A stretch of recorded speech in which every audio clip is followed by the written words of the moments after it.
I want to see movies about the Moors. They were people who don't get enough credit for their contributions to the world. The success of ancient African kingdoms. He was so rich that he single-handedly caused an official Jesus is my savior vintage shirt when he went on his Hajj by being too generous.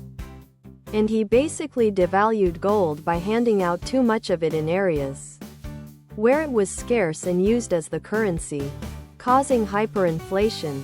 See, that amazes me with all the gold he had. I see paintings of him with gold.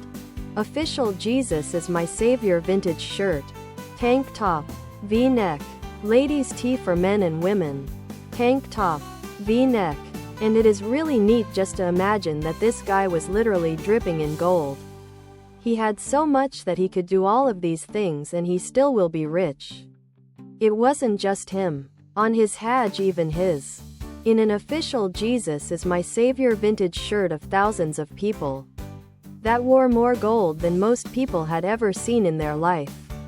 It would be wrong to mention Mansa Musa without mentioning that he was a devout Muslim. Hajj is a religious pilgrimage Musa took from Western Africa to the Middle East, and that charity is one of the 5 pillars of Islam.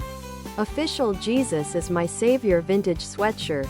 Hoodie, sweatshirt. I remember watching the recent movie about Mandela, based on his autobiography, who played by Idris. Idris did a great job, but they really never went into how he inspirational to black people. It was directed by a white guy and they just had to get a few official Jesus is my savior vintage shirt. Not all white people are bad scenes in there. I'm with movies about black political figures or events affecting black people. It needs to be directed by a black person and written by one too. The only recent white directed movies revolving around black. Other products.